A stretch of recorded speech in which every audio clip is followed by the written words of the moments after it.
Survivors of crime stand on the steps of City Hall, pushing for the expansion of compensation for all crime victims. Allow every New Yorker, no matter their race, gender, religion, or sexual preference, to have the opportunity to heal and access the benefits they are entitled to. The state's Office of Victim Services compensates victims and survivors for costs that come up as a result of a crime. Some examples are hospital bills, lock replacement, or burial expenses. Black and Latina mothers should not have to start crowdsourcing funds on platforms like GoFundMe to pay for a funeral. Advocacy group Common Justice says this money can help survivors get back on their feet after a traumatic experience. But a current requirement in accessing these funds says the crime must be reported to police within 1 week. We operate in a system that prioritizes prosecution and convictions over survivors' well-being. Not having time to heal and instead reliving the trauma by repeating what happened is a barrier, they say, to receiving these funds.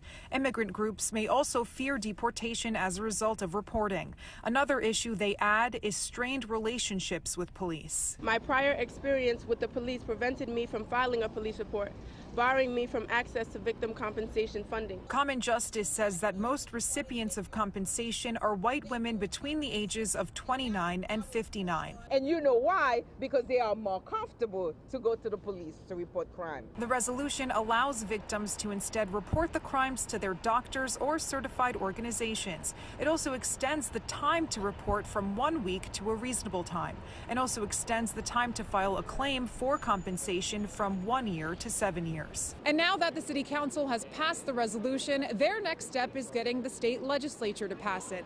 And lastly, the governor to sign. At City Hall, Michelle Ross, Pix 11 News.